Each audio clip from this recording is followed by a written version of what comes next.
అన్నమయ్య జిల్లా రాయచోటిలోని కొత్తపల్లి ఉర్దూ జిల్లా పరిషత్ ఉన్నత పాఠశాలలో సత్ప్రవర్తన లేని విద్యార్థులను మందలించి వారు దాడి చేయడంతో ఉపాధ్యాయుడు మృతి చెందిన ఘటనపై ఉన్నతాధికారులు గురువారం విచారణ చేపట్టారు. ఉపాధ్యాయుడు ఏజాజ్ అహ్మద్ బుధవారం ఓ తరగతిలో విద్యార్థులకు పాఠాలు బోధిస్తున్నారు. పక్కనే ఉన్న 9వ తరగతి గదిలో విద్యార్థులు అల్లరి చేస్తుండటంతో అక్కడికి వెళ్లి వారిని మందలించారు.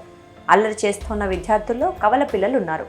వారిలో ఒకరిపై హెచ్చరికగా ఉపాధ్యాయుడు చేయి చేసుకున్నారు. దీంతో ఆ విద్యార్థి అతని సోదరుడు ఉపాధ్యాయుడిపై తిరగబడ్డారు. మరో విద్యార్థి కూడా అహ్మద్పై దాడికి పాల్పడ్డాడు.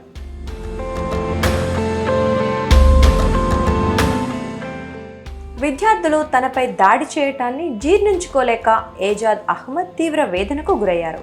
సహచర ఉపాధ్యాయులు ఆ విద్యార్థులతో క్షమాపణ చెప్పించే ప్రయత్నం చేయగా అహ్మద్ ఆవేదన వ్యక్తం చేస్తూ తిరస్కరించారు. కొద్దిసేపటికే కూర్చున్న కుర్చీలోనే కుప్పకూలిపోయారు. సహచరులు ఆసుపత్రికి తరలించగా అప్పటికే మృతి చెందినట్లు వైద్యులు నిర్ధారించారు. ఈ ఘటనపై విచారణాధికారులు ఉన్నతాధికారులకు ప్రాథమిక నివేదిక అందించారు.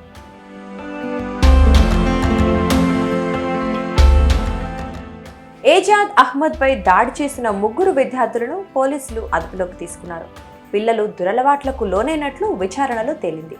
కవలల్లోని ఒకరి వద్ద చేతికి కడియం ఉంటుందని, ఎవరైనా ఏమైనా అంటే దాన్ని చేతికి వేసుకొని దాడి చేస్తాడని సహచర విద్యార్థులు చెబుతున్నారు. ఉపాధ్యాయుడిపై దాడి సమయంలోనూ దాన్ని ఉపయోగించాడని, దీంతోనే ఆయనకు ఎడమ కన్ను వద్ద గాయంతో పాటు కళ్ళజోడు పగిలిపోయిందని పేర్కొన్నారు. నిందితులకు గంజాయి అలవాటు ఉందనే అనుమానాలపై పోలీసులు ఆరా తీస్తున్నారు. పోస్టుమార్టం అనంతరం ఉపాధ్యాయుడి మృతదేహాన్ని కుటుంబ సభ్యులకు అప్పగించగా అంత్యక్రియలు పూర్తి చేశారు. తన భర్త మరణానికి కారకులపై చర్యలు తీసుకోవాలని ఏజాద్ అహ్మద్ భార్య రెహమూన్ డిమాండ్ చేస్తున్నారు.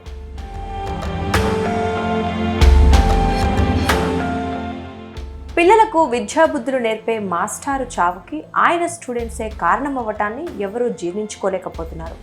దానికి తోడు 9వ తరగతి చదువుతున్న విద్యార్థులకు అంత ధైర్యం ఎక్కడి నుంచి వచ్చిందని అందరూ ఆశ్చర్యపోతున్నారు. వాస్తవానికి ఈ ఘటన చాలా మంది తల్లిదండ్రులకు ఓ గుణపాఠం. పిల్లలపై పర్యవేక్షణ ఎంత అవసరమో ఈ ఘటన ద్వారా తల్లిదండ్రులు నేర్చుకోవాలి. టీచర్పై దాడి చేసిన 3 విద్యార్థుల్లో కవలలైన 2 విద్యార్థులది పేద కుటుంబం.